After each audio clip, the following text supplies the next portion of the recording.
Hello दोस्तों, मैं अनामिका सिंह स्वागत करती हूँ आप सबका। फ्रेंड्स, आज का जो हमारा चैप्टर है वो है भारत विविधता में एकता। जैसा कि आप सबको पता है कि यह चैप्टर बहुत बड़ा है और इससे क्वेश्चन अत्यधिक पूछे जाते हैं। तो फ्रेंड्स, वीडियो में लास्ट तक बने रहिएगा। यहाँ पर मैं आपको एनसीईआरटी के इम्पॉर्टेंट क्वेश्चन करवाऊँगी, साथ में उनसे जुड़े अन्य तथ्य भी बताऊँगी जो आपके एग्ज़ाम के लिए अत्यंत महत्वपूर्ण होंगे। फ्रेंड्स, लास्ट तक बने रहिएगा। अगर पसंद आता है चैनल तो लाइक, शेयर और सब्सक्राइब करके ही जाइएगा। चलिए स्टार्ट करते हैं। आज का हमारा पहला प्रश्न है, भारत देश को इंडिया नाम किसने दिया? अंग्रेजों ने, फ्रांसीसियों ने, ईरानियों एवं यूनानियों ने या कुषाणों ने? तो आपको बता दें फ्रेंड्स, जो भारत देश है इसको इंडिया नाम, इसका सही जवाब है ऑप्शन बी, ईरानियों एवं यूनानियों ने दिया। तो कब दिया? 2500 वर्ष पूर्व में ईरानी और यूनानी जब भारत आए थे तो इन्होंने इसे इंडिया नाम दिया। इन्होंने इंडस नदी, जिसे आप सिंधु नदी के नाम पर जानते हैं, जैसा कि आपको पता है कि हमारी 2500 साल पहले की जो सभ्यता है वो सिंधु नदी के तट पर बसी हुई थी। उसी के आधार पर इन्होंने इंडस नदी के नाम के आधार पर भारत को इंडिया कहा, जबकि जो फ्रांसीसी थे उन्होंने इसे हिंदुस्तान के नाम से संबोधित किया था। दूसरा प्रश्न है, कश्मीर से कन्याकुमारी तक भारत की लंबाई कितनी है? 1933 किलोमीटर, 2933 किलोमीटर, 3124 किलोमीटर या 3214 किलोमीटर? तो इसका जो सही जवाब है वो है ऑप्शन डी, 3214 किलोमीटर कश्मीर से कन्याकुमारी तक भारत की कुल लंबाई है। और अगर चौड़ाई पूछा जाए तो चौड़ाई जो है वो 2933 किलोमीटर है, जो गुजरात के कच्छ से अरुणाचल प्रदेश तक है। यानी अरुणाचल प्रदेश से गुजरात के कच्छ तक है 2933 किलोमीटर कुल चौड़ाई, और कुल लंबाई 3214 किलोमीटर है जो कश्मीर से कन्याकुमारी तक है। अगला प्रश्न है, क्षेत्रफल के आधार पर विश्व में भारत का कौन सा स्थान है? 5वां, 6वां, 7वां या 8वां? तो इसका सही जवाब है 7वां स्थान है। वहीं पे अगर आपसे पूछ लिया जाए कि पहले नंबर पर कौन सा है, तो क्षेत्रफल के आधार पर सबसे पहले रूस है, फिर कनाडा, चीन, यूएसए, ब्राज़ील, ऑस्ट्रेलिया और फिर 7वें नंबर पर आता है भारत। रूस, कनाडा, चीन, अमेरिका, ब्राज़ील, ऑस्ट्रेलिया, भारत, यह क्रम है। सबसे पहले पे रूस और सबसे 7वें नंबर पे आता है भारत। अगला प्रश्न है, निम्नलिखित में से कौन सी रेखा भारत को लगभग 2 बराबर भागों में विभाजित करती है? कर्क रेखा, मकर रेखा, विषुवत रेखा और मुख्य यमुनोत्तर? तो आपको बता दें इसका ऑप्शन जो सही है वो है ऑप्शन ए, कर्क रेखा भारत को 2 बराबर भागों में विभाजित करती है। कर्क रेखा 23.5 डिग्री उत्तर में स्थित है या भारत के कुल 8 राज्यों से होकर गुजरती है। यह भी बहुत ज़्यादा पूछा जाने वाला प्रश्न है कि कर्क रेखा भारत के कितने राज्यों से होकर गुजरती है? तो यह 8 राज्यों से होकर गुजरती है, यानी कि 8 राज्यों को काटती हुई जाती है। वो राज्य कौन कौन से हैं? तो गुजरात, राजस्थान, मध्य प्रदेश, छत्तीसगढ़, झारखंड, पश्चिम बंगाल, त्रिपुरा, मिजोरम। टोटल 8 राज्य हैं। कौन कौन से? गुजरात, राजस्थान, मध्य प्रदेश, छत्तीसगढ़, झारखंड, वेस्ट बंगाल, त्रिपुरा और मिजोरम। अगला प्रश्न है, निम्नलिखित में से किस केंद्र शासित प्रदेश में लोगों के द्वारा चुनी हुई सरकार कार्य करती है? दिल्ली, पांडिचेरी? तो दोनों में ही लोगों के द्वारा चुनी गई सरकार जो है वो कार्य करती है, दिल्ली में भी और पांडिचेरी में भी। यहाँ पे आपसे पूछा है गोवा के पड़ोसी राज्य कौन से हैं? तो आपको बता दें ऑप्शन ए इसका सही जवाब है, महाराष्ट्र और कर्नाटक गोवा के पड़ोसी राज्य हैं। अगला प्रश्न है, मणिपुर, त्रिपुरा और असम में कौन सा राज्य घिरा हुआ है? तो इसका सही जवाब है मिजोरम। मिजोरम जो है वो तीनों तरफ से मणिपुर, त्रिपुरा और असम से घिरा हुआ है। अगला है, किस राज्य की सबसे ज़्यादा तटीय सीमा है? तो इसका सही जवाब है गुजरात। गुजरात की सबसे ज़्यादा तटीय सीमा है। और वैसे अगर आपसे यूनियन टेरिटरी में पूछा जाए तो अंडमान और निकोबार की सबसे ज़्यादा तटीय सीमा है, लेकिन अगर राज्य पूछा जाए तो गुजरात की सबसे ज़्यादा तटीय सीमा है। अगला प्रश्न है, भारत की सबसे ऊंची चोटी गाडविन आस्टीन जो 8611 किलोमीटर है, या किस पर्वत श्रेणी पर स्थित है? तो इसका सही जवाब है, यह जो है ये काराकोरम पर्वत श्रेणी पर स्थित है। काराकोरम क्या है? तो काराकोरम ट्रांस हिमालय का एक भाग है। ट्रांस हिमालय का जो निर्माण है वो हिमालय के निर्माण से भी पहले हो चुका है। और जो यहाँ पर आपको लद्दाख दिखाई दे रहा है, लद्दाख और जास्कर जो श्रेणियाँ हैं ये काराकोरम के ही अन्य श्रेणियाँ हैं। तो गाडविन आस्टीन किस पे स्थित है? वो काराकोरम श्रेणी पर स्थित है। अगला प्रश्न है, प्रसिद्ध पहाड़ी पर्यटक स्थल किस क्षेत्र में स्थित है? जो पर्यटक स्थल हैं जहाँ पर लोग घूमने जाते हैं, जैसे शिमला, मसूरी, दार्जिलिंग, कुल्लू मनाली, तो वह पूछा गया कि किस क्षेत्र में स्थित है। हिमाद्री, लघु हिमालय, शिवालिक या जास्कर? तो इसका सही जवाब है लघु हिमालय। जो पहाड़ी स्थल हैं ये लघु हिमालय में स्थित है। अगला प्रश्न है, भारत का सबसे ठंडा मरुस्थल कौन सा है? सिक्किम, भूटान, उत्तराखंड और लद्दाख? तो जो सबसे ठंडा मरुस्थल है वो लद्दाख है, और गर्म में अगर पूछा जाएगा तो राजस्थान है। लद्दाख में वर्षा कम होने के कारण यहाँ पर वनस्पति कम उगती है, इसलिए यहाँ ठंड अत्यधिक होता है। अगला प्रश्न है, प्रायद्वीपीय पठार का आकार कैसा होता है? वर्गाकार, आयताकार, त्रिभुजाकार या वक्राकार? तो इसका सही जवाब है त्रिभुजाकार। अगला प्रश्न है, विश्व की सबसे पुरानी पर्वत श्रृंखला है अरावली, सतपुड़ा, विंध्याचल या हिमाचल? तो इसका सही जवाब है अरावली। जो अरावली पर्वत श्रृंखला है यह विश्व की सबसे पुरानी श्रृंखला है, और इसी पर ही हमारा जो वर्तमान में संसद भवन है दिल्ली का, वो अरावली पर्वत श्रृंखला पर ही स्थित है। अगला प्रश्न है, निम्नलिखित में से कौन सा असत्य है? यहाँ पर आपको ध्यान से पढ़ना है, क्योंकि यहाँ पर आपसे असत्य पूछा गया है। तो आपको बता दें, इसमें जो असत्य है वह है ऑप्शन बी। पहला देख लीजिए, भारत का भौगोलिक क्षेत्र 32.8 लाख वर्ग किलोमीटर है, तो यह बिल्कुल सही बात है।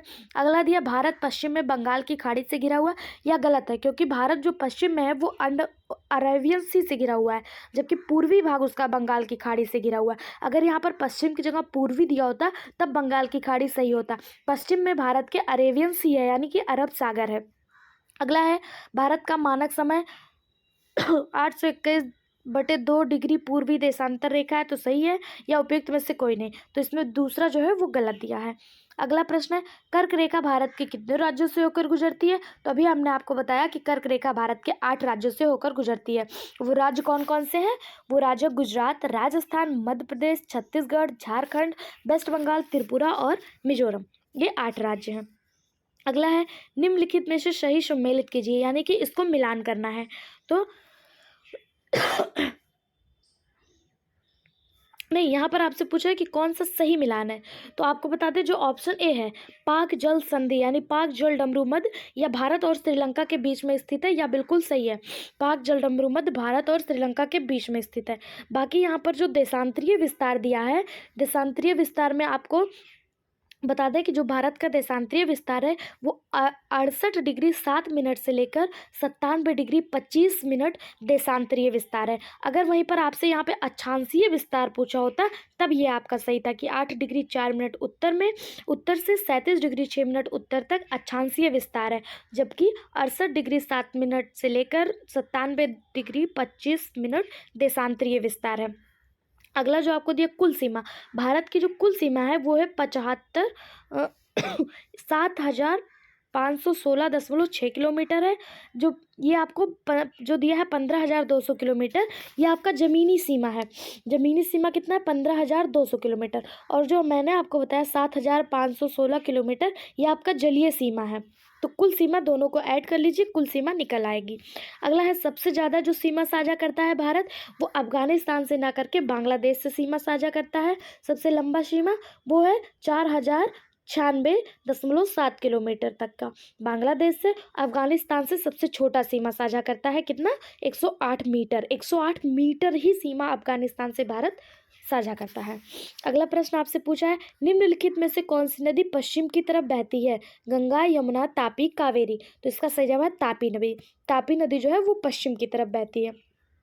अगला है, लक्षद्वीप किस सागर में स्थित है? अरब सागर, बंगाल की खाड़ी, हिंद महासागर या लाल सागर? तो जो लक्षद्वीप है वो अरब सागर में स्थित है। अगला प्रश्न है, निम्नलिखित में से किस में खनिज प्रचुर मात्रा में पाया जाता है? इसका सही जवाब है प्रायद्वीपीय पठारों में जो खनिज है वो प्रचुर मात्रा में पाया जाता है। अगला है, निम्न कथनों पर विचार कीजिए। यहाँ पर आपको 4 कथन दिए, आपको बताना है कौन सा सही है। तो आपको बता दें, यहाँ पर पहला कथन दिया है, भारत का दक्षिणम बिंदु इंदिरा पॉइंट अंडमान निकोबार द्वीप समूह में स्थित है। यह बिल्कुल सही बात है। जो भारत का दक्षिणम बिंदु है उसे इंदिरा पॉइंट के नाम से जाना जाता है और यह अंडमान निकोबार द्वीप समूह में स्थित है। अगला है पश्चिमी घाट को सह्याद्री के नाम से भी जाना जाता है। यह भी बिल्कुल सही बात है कि पश्चिमी घाट को सह्याद्री के नाम से जाना जाता है। दूसरा है सुंदरवन विश्व का सबसे बड़ा डेल्टा है। यह भी बिल्कुल सही बात कही हुई है। अगला है नर्मदा नदी डेल्टा नहीं बनाती। आपको बताना है कौन सा सत्य है, तो आपको बता दें इसमें चारों ही सत्य हैं, यानी कि ऑप्शन डी इसका सही जवाब है। अगला प्रश्न है निम्न में से किस पर किसी स्थान की जलवायु निर्भर करती है, ऊंचाई, स्थित, समुद्र से दूरी या सभी। तो इसका सही जवाब है ये सभी। इन सभी पर जो है वो जलवायु निर्भर करती है। ऑप्शन डी इसका सही जवाब है।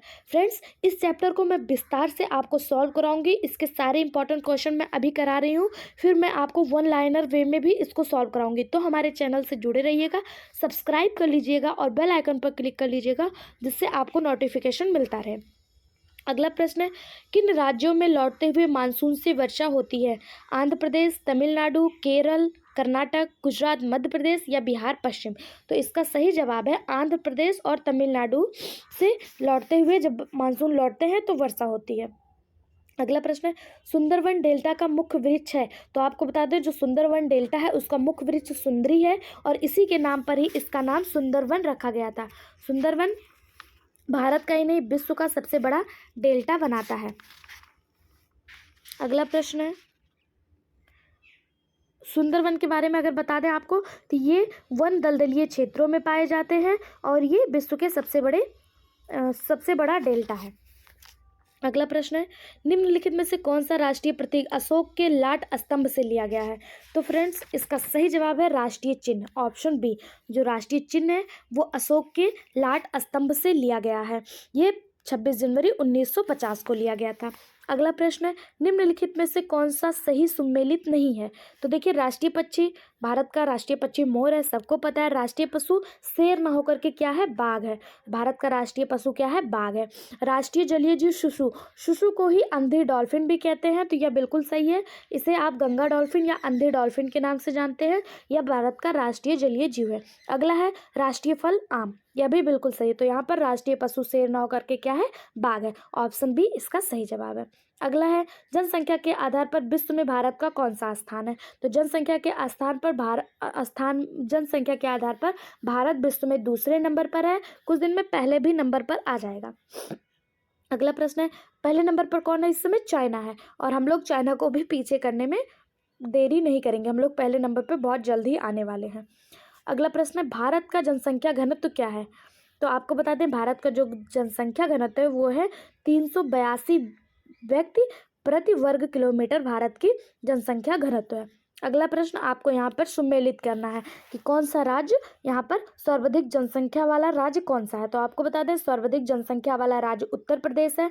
सर्वाधिक जनसंख्या घनत्व वाला राज्य अगर पूछे तो बिहार है। सर्वाधिक लिंग का अनुपात वाला राज्य केरल है और सर्वाधिक साक्षरता दर वाला राज्य भी केरल है। तो इसका जो सही जवाब है वो है इसका जो सही जवाब है वो है ऑप्शन बी। अगला प्रश्न है निम्नलिखित कथनों में से कौन सा कथन असत्य है। सिक्किम सबसे कम जनसंख्या वाला राज्य है। तो आपको बता दें ये बिल्कुल सही बात है कि सिक्किम में सबसे कम जनसंख्या है। दूसरा पूछा है सबसे कम जनसंख्या घनत्व अरुणाचल प्रदेश में है। तो यह भी बिल्कुल सही है कि सबसे कम जनसंख्या घनत्व कहाँ का है, अरुणाचल प्रदेश में। क्षेत्रफल के आधार पर सबसे छोटा राज्य सिक्किम है। तो नहीं, जनसंख्या के आधार पर सबसे छोटा राज्य सिक्किम है। क्षेत्रफल के आधार पर सबसे छोटा राज्य कौन सा है, गोवा है। और सबसे कम साक्षरता दर कहाँ की है, बिहार की है। अगला है प्रश्न, लास्ट प्रश्न है कि इसको सम्मिलित करना है। स्वतंत्र भारत के प्रथम भारतीय गवर्नर जनरल कौन है। तो आपको बता दें स्वतंत्र भारत के प्रथम भारतीय गवर्नर जनरल जो हैं वो हैं सी राजगोपालाचारी। दूसरा पूछा है भारत के उपराष्ट्रपति, तो राधा कृष्णन है, डॉक्टर राधा कृष्णन। और भारत के राष्ट्रपति डॉक्टर राजेंद्र प्रसाद। प्रथम भारत के पहले शिक्षा मंत्री मौलाना अबुल कलाम आज़ाद हैं। वहीं पर आपसे अगर पूछा जाए भारत के पहले उप प्रधानमंत्री तो वल्लभ भाई पटेल हैं। अगला है प्रथम भारतीय महिला राज्यपाल, तो सरोजनी नायडू जी हैं जो उत्तर प्रदेश में चुनी गई थी। और अगर आपसे सुचेता कृपलानी के बारे में पूछा जाए तो यह पहली मुख्यमंत्री हैं। पहली भारतीय मुख्यमंत्री कौन है, सुचेता कृपलानी है, महिला मुख्यमंत्री। लास्ट प्रश्न है, भारत में सबसे लंबा बांध कौन सा है? तो भाखड़ा बांध भारत का सबसे लंबा बांध है, जो सतलज नदी पर स्थित है, पंजाब में। निम्नलिखित में से किसको शहीद ए आजम कहा जाता है? तो भगत सिंह को शहीद ए आजम के नाम से जाना जाता है। लाला लाजपत राय को पंजाब केसरी, सुभाष चंद्र बोस को नेताजी और महात्मा गांधी को बापू या फिर राष्ट्रपिता के नाम से भी जाना जाता है। इससे और भी इम्पोर्टेंट क्वेश्चन, किसको किस नाम से जाना जाता है तथा राज्य और राजधानी, केंद्र शासित प्रदेश, भारत के कुछ महत्वपूर्ण तत्व, ये सब मैं आपको कराऊंगी, साक्षरता दर भी कराऊंगी। तो हमारे चैनल से जुड़े रहिएगा, चैनल को सब्सक्राइब कर लीजिएगा, ज़्यादा से ज़्यादा शेयर करिएगा। Thank you so much.